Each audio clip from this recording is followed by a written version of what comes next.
怎么了？你不愿意离开顾家？巴不得你今天就放我走。那最好了。只有顾家人讨厌你，我才能顺顺利利回到顾家。好了，既然出来了，别坐着，和我出去逛逛街。顾少今天闲情雅致啊，知道约我们哥几个出来玩玩。人家是心情不好，出来散散心。我们是作陪 ，you know。顾少还有心情不好的时候。家事，家事。既然是家事，那就是床头吵架床尾和了。你们说，这女人真是说变就变，怎么这么难搞啊？而且越来越过分。顾少啊，事出常态必有妖啊。要是这种情况，你就要先想想自己有没有什么问题，你是不是做错什么，有没有惹到他？如果都不是，那你就要看他身边有没有什么奇怪的人了。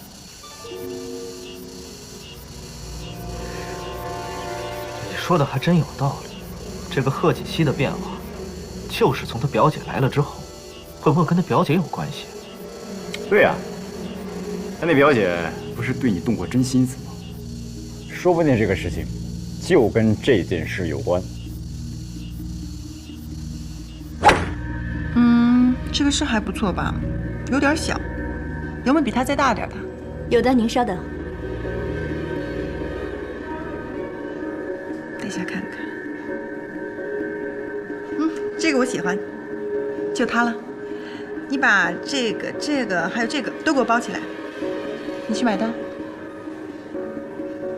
这边请。你怎么又买了这么多东西？你已经买了这么多了，还要买？我用的是你的钱吗？你可别忘了，顾西辰的钱是给贺锦熙的。别在这站着了，赶紧去买单。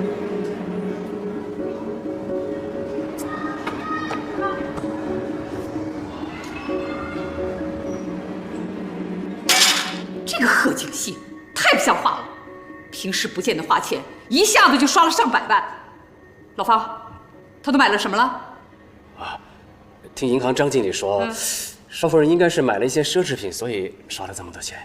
他到底想干什么呀？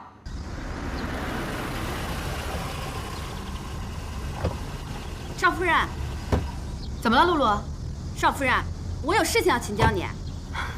有什么事说吧。你说我们平时伺候好好的，你为什么要扣我们工资啊？我什么时候说过要扣你们工资哈？哎，不是那天你亲口对我说的吗？我劝你不要这么做，你就是不愿意。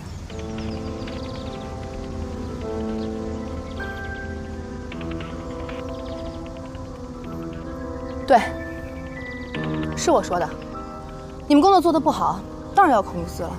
我们哪里工作做得不好？如果说你硬是要无缘无故扣我们的工资的话，那我们集体就罢工，就是啊，对不对？不干了。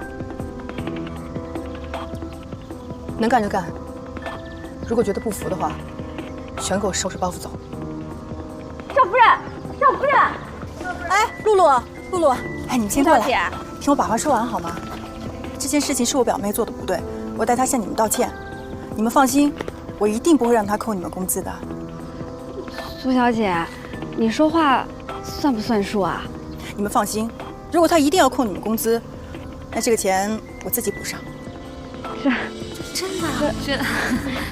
还有，我给大家买了一些小礼物，人人有份，一会儿到房间拿，好不好？谢谢苏小姐。谢谢你，哎，苏小姐。对，这样就好，还是苏小姐人比较好，还是苏小姐人好。你看看吧，越来越过分了。不但克扣人家的工资，还乱花钱，买了那么多的东西。我们顾家不差这点钱，可你也不能这么乱花呀。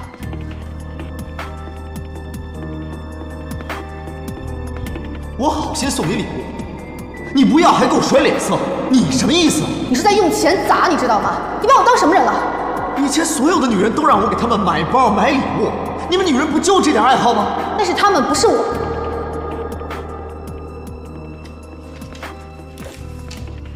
奶奶，您别生气，这件事儿先这么算了，您也别找锦溪，我会找她聊聊的。